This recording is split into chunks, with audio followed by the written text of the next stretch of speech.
Hello everyone, कैसे हैं आप सभी? बढ़िया, मस्त चल रही है पढ़ाई अच्छी।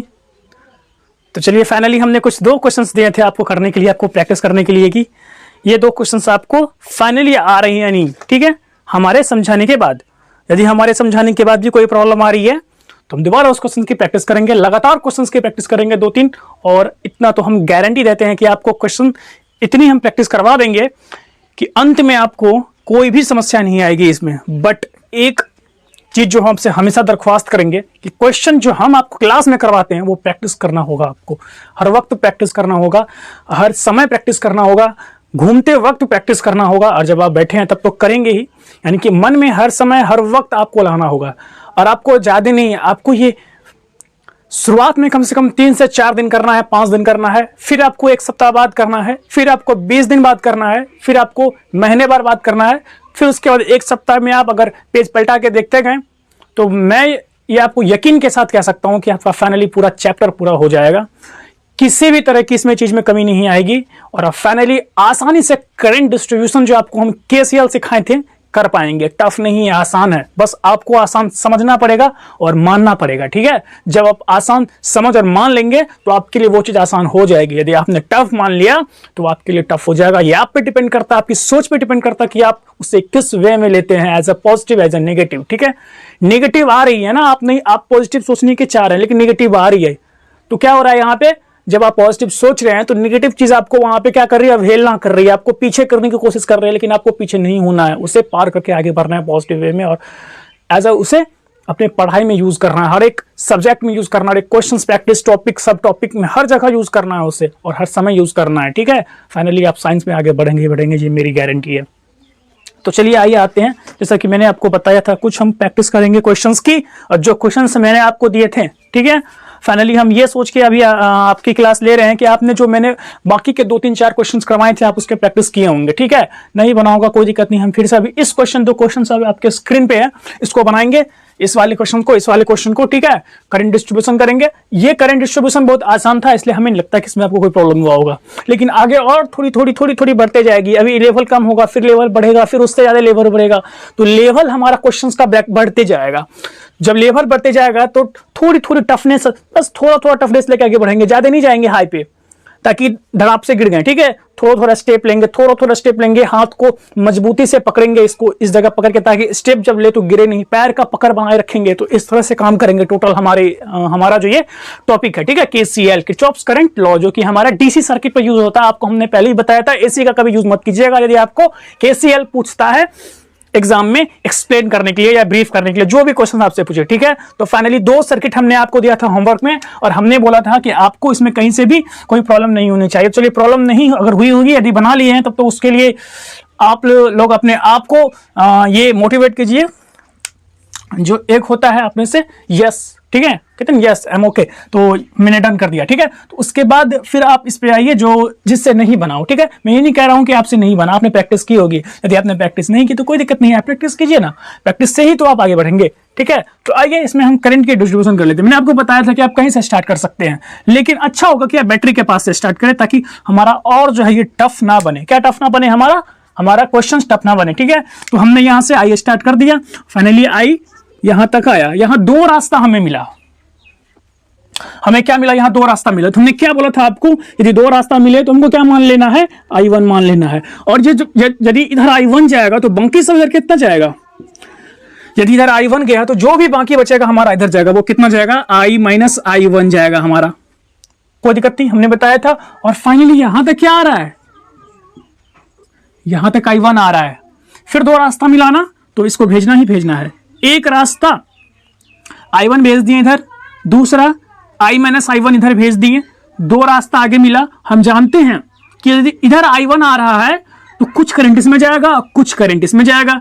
चलिए मान लिए कि इसमें कितना गया, I2 गया।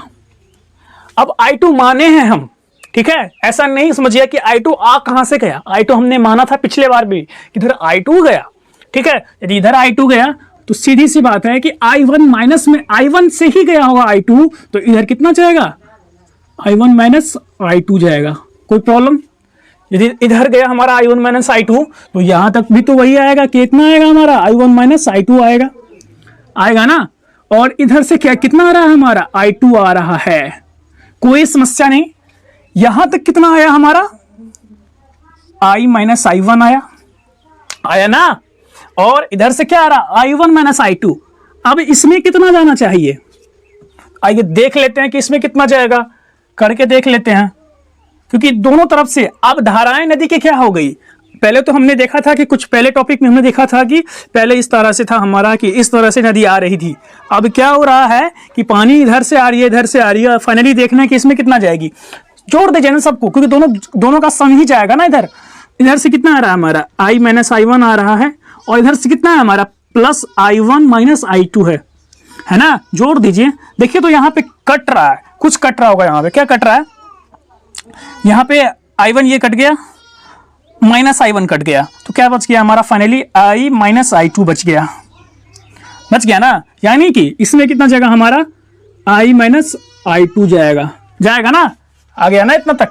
फाइनली अब यहां आ गए, फिर दोनों को मिलके एक बनना है, जोड़ दीजिए दोनों को फिर हम I1 माइनस I2। ठीक है, पहली बात तो I1 नहीं है इसलिए I है, सॉरी। उसके बाद यहां पे क्या है हमारा I2 है, ठीक है, वो भी क्या है हमारा प्लस में है। यदि प्लस में देगा तो I2 माइनस I1 कट गया ना। और फाइनली हमारे यहां कितना बचा I, यानी कि इधर से भी I आ गया और इधर से भी I आ गया। यानी कि हम देख लिए कि जहां से हमने स्टार्ट किया वहां पे I आ गया। यानी कि मेरा इसमें पूरा कहीं भी तरह का जरा सा भी हमको ये सोच में अब नहीं रहना है कि हमने सर्किट डायग्राम में करंट डिस्ट्रीब्यूशन गलत किया है। क्योंकि यदि आपको फाइनली जहां तक पहुंचे वहां I आ गया ना, निश्चिंत हो जाइए, आपका आंसर यानी कि करंट डिस्ट्रीब्यूशन कंप्लीट है।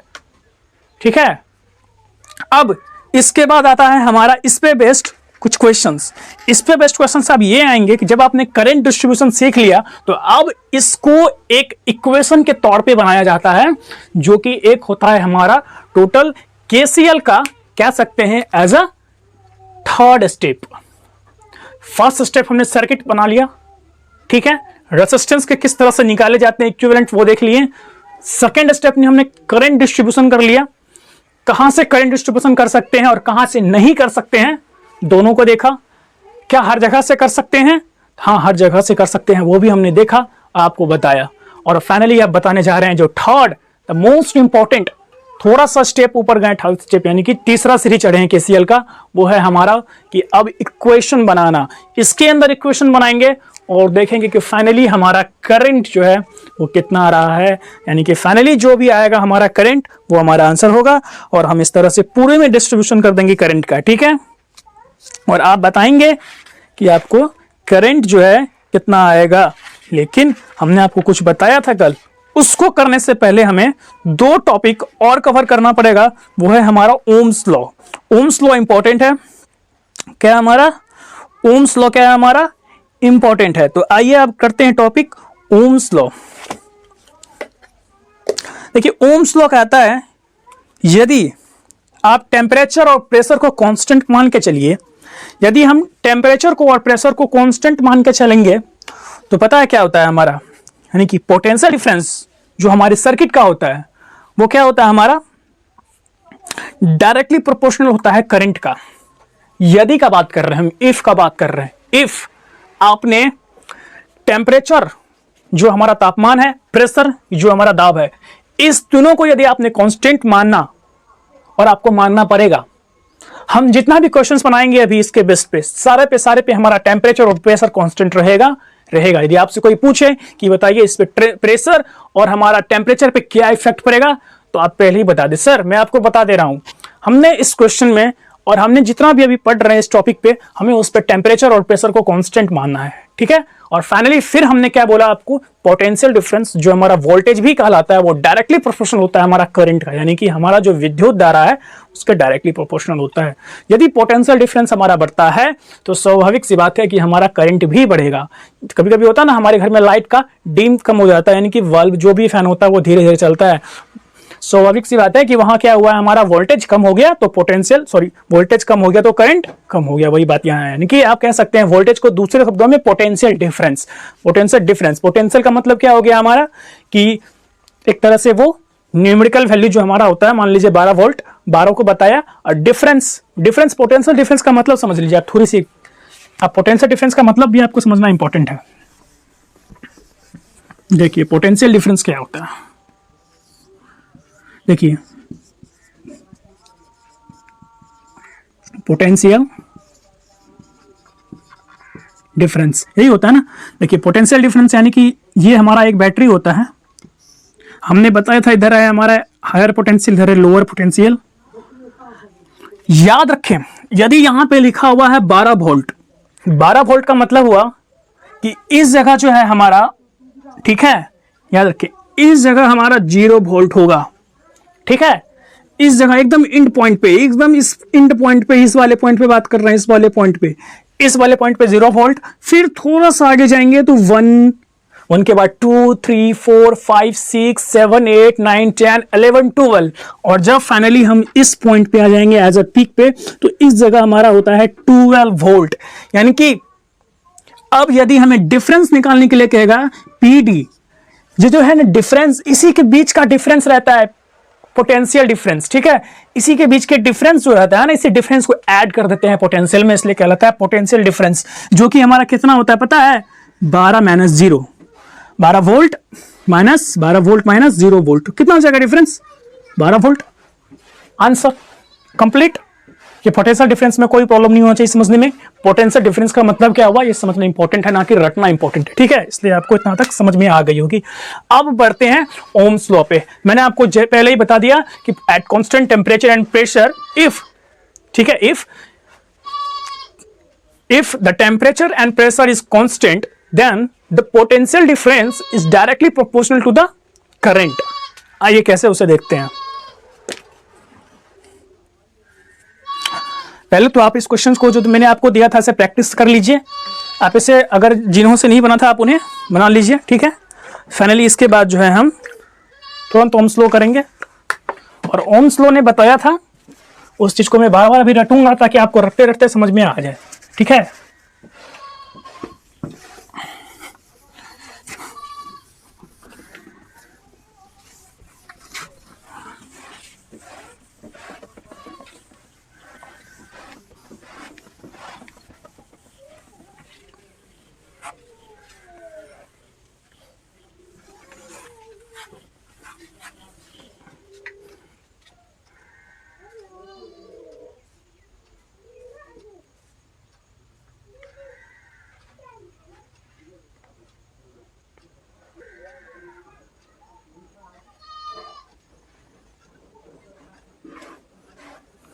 तो चलिए स्टार्ट करते हैं ओम्स लॉ, ठीक है।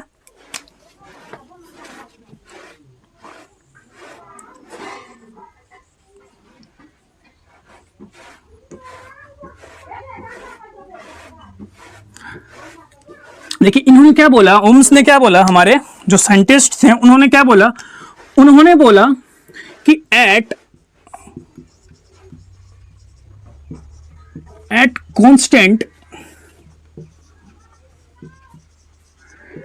constant temperature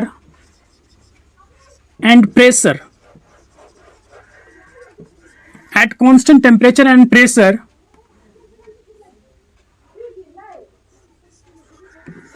the potential difference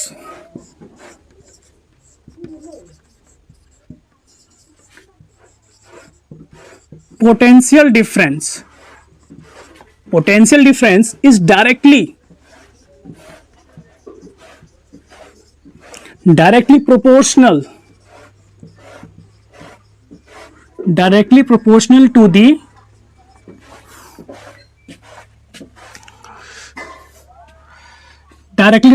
to the current।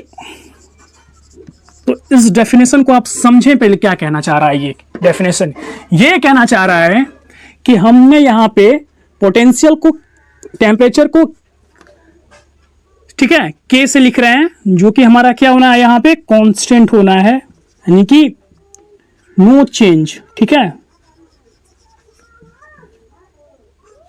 No change. और प्रेशर भी क्या है हमारा यहाँ पे कांस्टेंट है, कोई चेंज नहीं, ठीक है, नो चेंज। अगर ऐसा है तो पोटेंशियल डिफरेंस यानी कि वोल्टेज, देखिए वोल्टेज यहां पे इस तरह आपको समझना है, कि ये हमारा एक सर्किट है, ठीक है, ये हमारा एक सर्किट है और इस सर्किट में करंट गया आई, रेसिस्टेंस आर, ठीक है। अब हम तो बनाते थे इस तरह से और इसको भी लिखते थे, ठीक है। लेकिन अब जब मैंने आपको डिफरेंस बताया और मैंने आपको बोला था कि यहां जीरो होता है और यहां पे जीरो के आगे बढ़ता जाता है कर्म, फाइनली 12 वोल्ट जो होता है हायर वो हमारा हो जाता है। अब क्या करेंगे, जीरो के पास लिखेंगे वी, फाइनली अब क्या करेंगे, जो बड़े वाले पास है उस पे लिखेंगे वी ए और जो लोअर पोटेंशियल है उस पे लिखेंगे वी बी, ठीक है। अब ये ना लिख के इस तरह से डायग्राम हम ना बना के इसको शॉर्ट फॉर्म में बनाते हैं। शॉर्ट फॉर्म में क्या करेंगे, कुछ नहीं करेंगे। हमारा ये 12 वोल्ट का बैटरी है ना, यदि 12 वोल्ट का हमारा बैटरी है तो इस वाले पॉइंट को ऐसा करते हैं, इस सारे चीज को यहां से इरेज कर देते हैं, ठीक है। और हमने 12 वोल्ट बनाना है ना, तो हमें सर्किट को इस तरह यहां पे ड्रॉ कर देते हैं, इस जगह पॉइंट दे देते हैं। और हमने बताया था कि हमारा छोटा वाला VB हो गया और बड़ा वाला VA हो गया, यानी कि A से B तक जाते हैं। तो अब यहां पे हमें VA लिखना पड़ेगा और VB लिखना पड़ेगा और VA वाला जो पॉइंट था वो हमारा कितना था, 12 वोल्ट था ना, और VB कितना था हमारा, 0 वोल्ट था। अरे था, कोई समस्या? इतना तक उन्होंने बताया कि एक सर्किट के अंदर रेजिस्टेंस इसका कि R होगा और 12 वोल्ट बैटरी से कनेक्ट, सेल से कनेक्टेड रहेगा, तो हमारा क्या होगा, इस तरह से करंट का फ्लो होगा और जहां पे हम 12 वोल्ट होगा वो से हम यानी कि कह सकते हैं वोल्टेज A रखेंगे एक पोजीशन के थ्रू, पोजीशन यानी कि वोल्टेज A का और वोल्टेज B यानी कि पोजीशन 0 वोल्ट का बताएगा। हमने क्या बताया कि पोटेंशियल डिफरेंस, इसी को पोटेंशियल डिफरेंस भी बोलते हैं। आप इसको चाहे तो दूसरे नाम से भी लिख सकते हैं, तो दूसरा नाम इसका क्या होगा, PDA, ठीक है। ये डिनोट कर रहा है ए पोजीशन को और यहां भी PDB, तो ठीक है। उन्होंने क्या बताया, पोटेंशियल डिफरेंस को हमेशा करते हैं वोल्टेज से ही लिखते हैं। उन्होंने बताया कि वोल्टेज, ठीक है,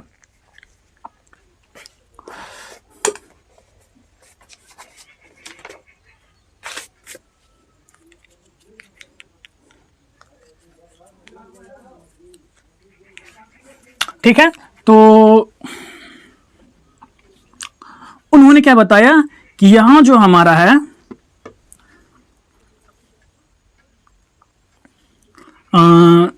इस जगह जो हमारा क्या है 12 वोल्ट है, 0 वोल्ट है, तो यानी कि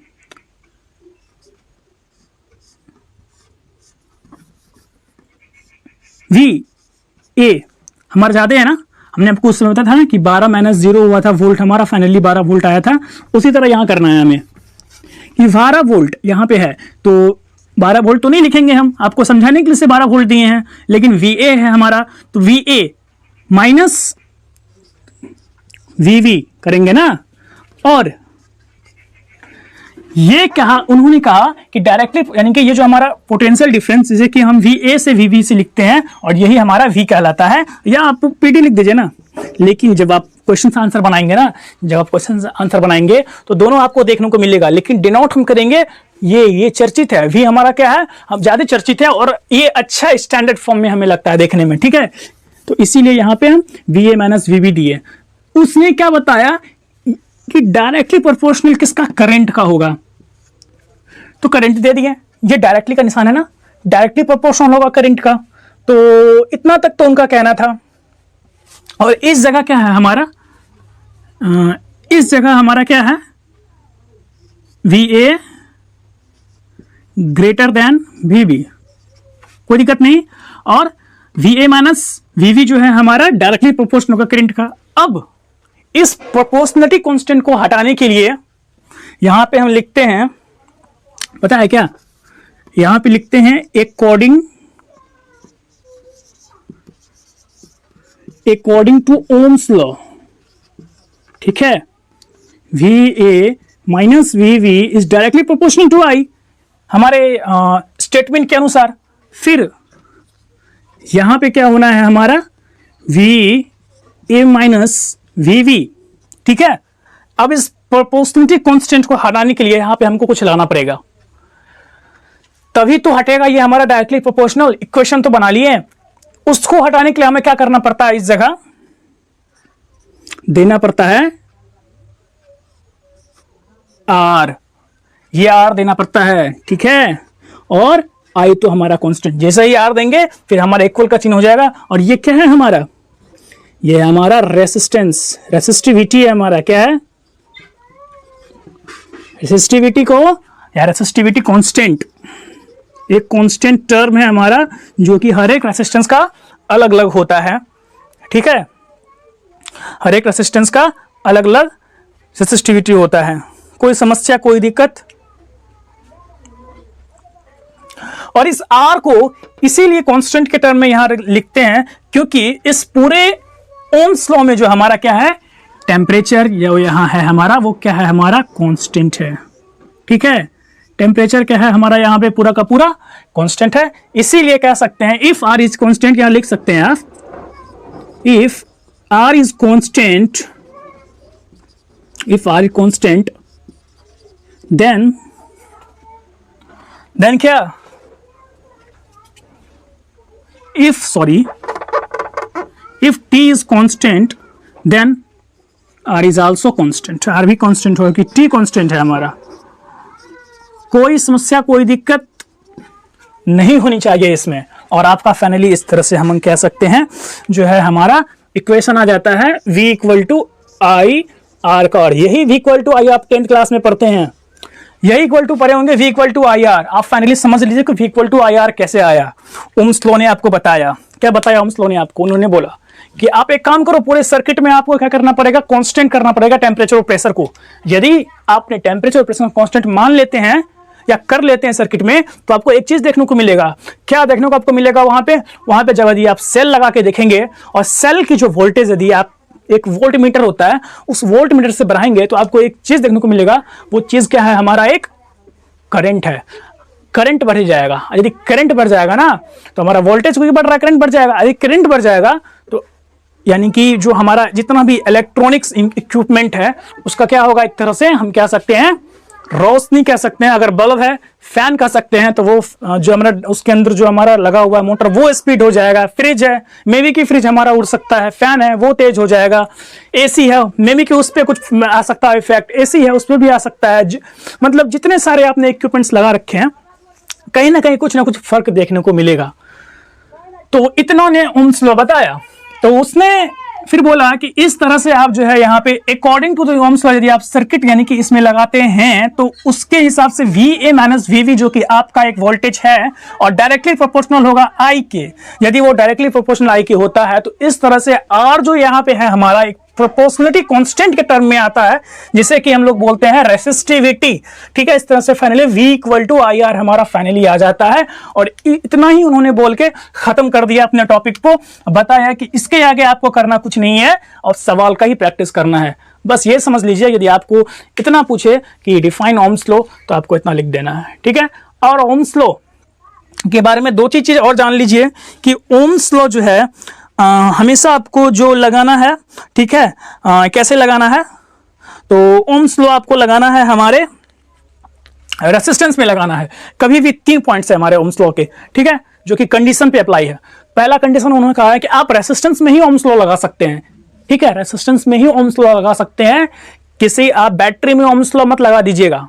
बैटरी में कभी भी ओम्स लॉ नहीं लगेगा, ना ही बल्ब में लगेगा, ना ही मरकरी में लगेगा, ना ही सिर्फ रेसिस्टेंस। चाहे रेसिस्टेंस आप वायर का बनाएं, चाहे रेसिस्टेंस आप किसी चीज का बनाएं। ठीक है, वायर में किसी चीज का हो सकता है, एल्युमिनियम हो सकता है, प्लेटिनम हो सकता है, सिल्वर हो सकता है, कॉपर हो सकता है, ठीक है, ब्रॉन्ज हो सकता है। जो हमारा फ्यूज बनता है, फ्यूज हमारा फ्यूज किसका बनता है, टीन और SN, sorry tin SN PV, SN tin को ही तो शॉर्ट फॉर्म में हमारा उसका सिंबल ऐसा होता है।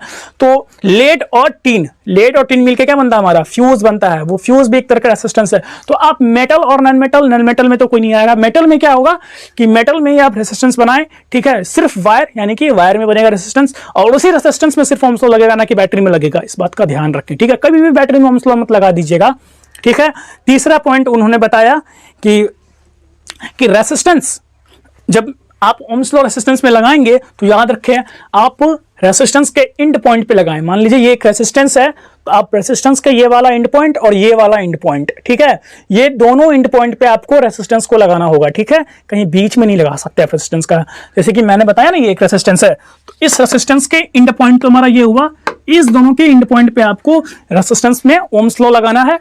और ओम्स लॉ हमेशा गुड कंडक्टर ऑफ इलेक्ट्रिसिटी पे लगेगा, ठीक है, गुड कंडक्टर ऑफ इलेक्ट्रिसिटी। ऐसी गुड कंडक्टर ऑफ इलेक्ट्रिसिटी को दूसरा नाम से हम बोलते हैं ओमिक कंडक्टर, ठीक है, यानी कि जिसमें रेजिस्टेंस में हमारा ओम्स लॉ लग गया उस कंडक्टर को क्या बोल दिए, ओमिक कंडक्टर बोल दिए, ओमिक कंडक्टर। कोई दिक्कत नहीं, इस दो कंडीशन को याद रखें फिलहाल। और तीसरा कंडीशन हमारा क्या कहता है, तीसरा कंडीशन कहता है आपको कि Ohm's law is applicable in passive member of DC circuit और रेजिस्टेंस। पैसिव, ठीक है, हमेशा आपका ओम्स लॉ डीसी सर्किट पे ही लगेगा, कभी भी एसी सर्किट पे हमारा ओम्स लॉ नहीं लग सकता है, ठीक है, वो भी पैसिव के थ्रू लगेगा। पैसिवली करने का मतलब हो गया कि आप डीसी सर्किट पे लगाएं, एसी पे नहीं लगेगा, ठीक है। ये तीन कंडीशन आपको याद रखना है। पहला कंडीशन आपको बता दिया ओम्स लॉ का क्या था कि ओम्स लॉ हमें लगाना है किस पे, रेजिस्टेंस पे लगाना है और किसी पे नहीं लगाना है। रेजिस्टेंस के दोनों एंड पे हम लगाएंगे, इंडिकेट कर देंगे पॉइंट से, this is V1, this is a V2, ठीक है, जो हमारा बैटरी सेल का वोल्टेज होगा, और बीच में रेजिस्टेंस लगा देंगे और फाइनली हम जो प्रोसेस है उसका करेंगे अप्लाई।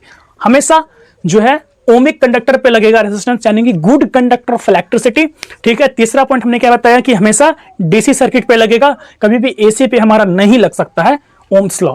फाइनली आपको ओम्स लॉ खत्म हो गया, ठीक है। अब आते हैं ओम्स लॉ के कुछ एंगल को देख लेंगे, ठीक है, वीडियोस लंबा हो जाएगा। तुरंत जस्ट 1 मिनट, ज्यादा सेकंड भी नहीं लेंगे, ठीक है, तुरंत बात करेंगे इसके कुछ एंगल्स के, किस तरह से एंगल इफेक्टिव होते हैं, क्या V और I के बीच में एंगल होता है, और क्या R पे फिर इफेक्ट पड़ता है, R यानी कि रेजिस्टेंस पे क्या इफेक्ट पड़ता है, और क्या V और R के बीच में आएगा और I पे क्या फर्क पड़ेगा। तो ये सारी चीज को भी तुरंत देखेंगे जस्ट 1 मिनट में, ठीक है। तब तक के लिए इसे रिवाइज कर लें और 3 कंडीशन आपको हम लिखा देते हैं, ठीक है।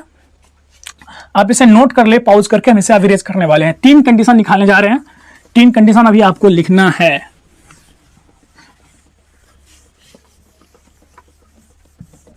ठीक है। 3 कंडीशन आपको लिखना है। पहला कंडीशन आप लिखना स्टार्ट कर दीजिए, तो लिखिए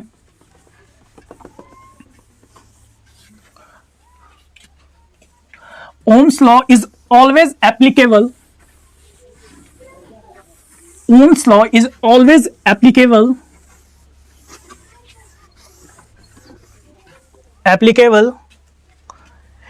across ends of the resistant.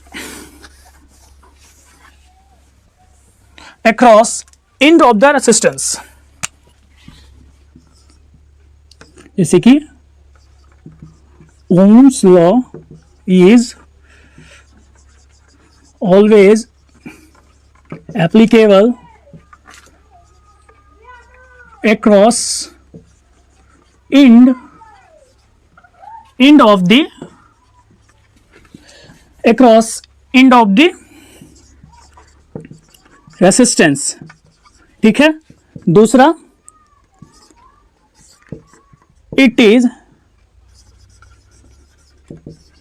Applicable only good conductor of electricity, ठीक है, good conductor of ELEC electricity, ठीक है, और ओमिक कंडक्टर। तीसरा हमने क्या बताया था,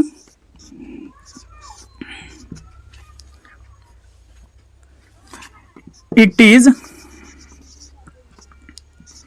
एप्लीकेबल